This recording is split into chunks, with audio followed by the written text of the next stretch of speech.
Hey everyone, this is Ryan B with Practical Forex Trading. This is your weekly analysis of the pound dollar, so the Great British Pound versus the US dollar. The date is March 1st, 2020. If you want to stay up to date with the pound weekly videos that we do, or any of our other videos, make sure you click that red subscribe button at the bottom right hand corner of your screen. Okay, so my sentiment is bearish. This is a weekly chart we're looking at. Excuse me. And we see a long-term descending trend line representing US dollar strength over the pound.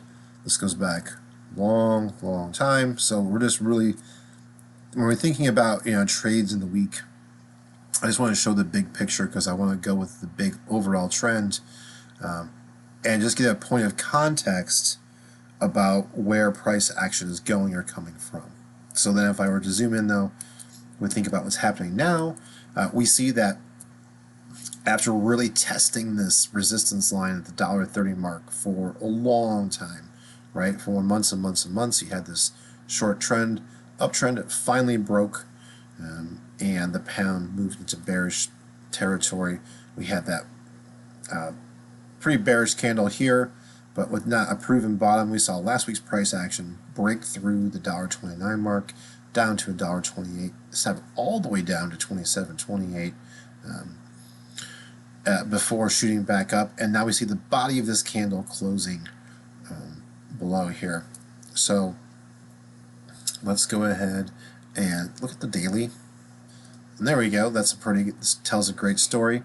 We see that its price is still kind of hanging on to this support zone here, right? We see price action back in 2019.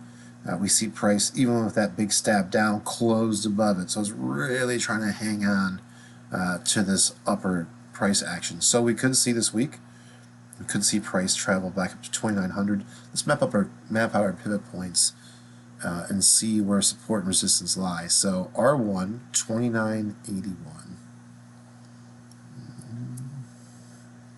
So we're going to pull this down here.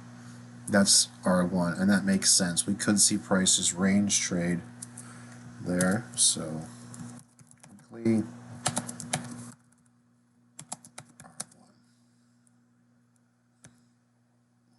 2981, which would make for a good sell, right? So that would correct price to cross across this daily fast-moving average. And so one strategy you can have is that you can bot apps essentially use the logic that if price is moving below a certain moving average, then it's a sell. If it's moving above, then it's a buy. So if you use that kind of logic, price is moving below this fast daily moving average, and even if it hung on to this range zone, kicked back up to weekly R1, it would still make a good sell. So let's look at weekly R2, 1.3146. Sometimes you can have those data events that'll send price spiking back up, but just like we've seen historically, it's more and more known that it's going to be a big sell, right? It's going to be rejected. So what was it again? 3146. Okay, let's map that out.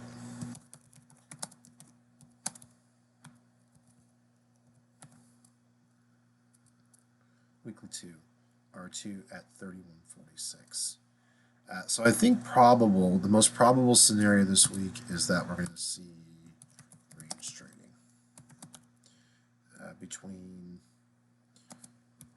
128 and 130.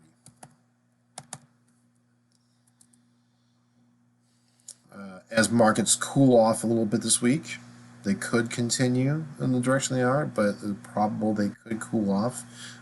And then we'd see this price kind of range trading here. Let's look at where our first support line is. First support, 2689. That's all the way down here.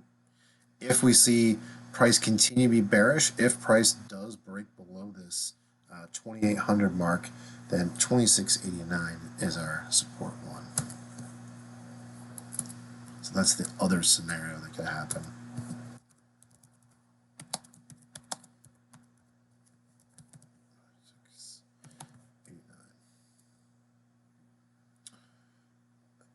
So in order for that, we need to see this break, right? This 28 mark. So we look at the pivot, 28.54. Price could come up a little bit above it. Excuse me. But that's what we're looking for. So I'm really looking for a sell. I certainly don't want to sell on this pretty historical price line. However, if price really starts making, so if I see the 4-hour really start breaking below that line, then I'll think about getting into a buy. So here's the 4-hour. So see how price pushed it back up here. If price in the next 4-hour candles continues to creep below 2,800, then I'll be looking for a sell. Otherwise, good chance price is going to wiggle around here. Let's look at what the 50 moving average is for the 4-hour, and that might be my entry point. Here, there we go. So price coming back up to 29.25 is $29.25 is completely possible. Weekly R1, very probable price will hit there. The pound is very insistent about making these big touches back up to support. So based on this price action, I think we're going to see more push up, looking for the next big sell. Okay, have a great week trading. I wish you lots of pips. We will talk soon.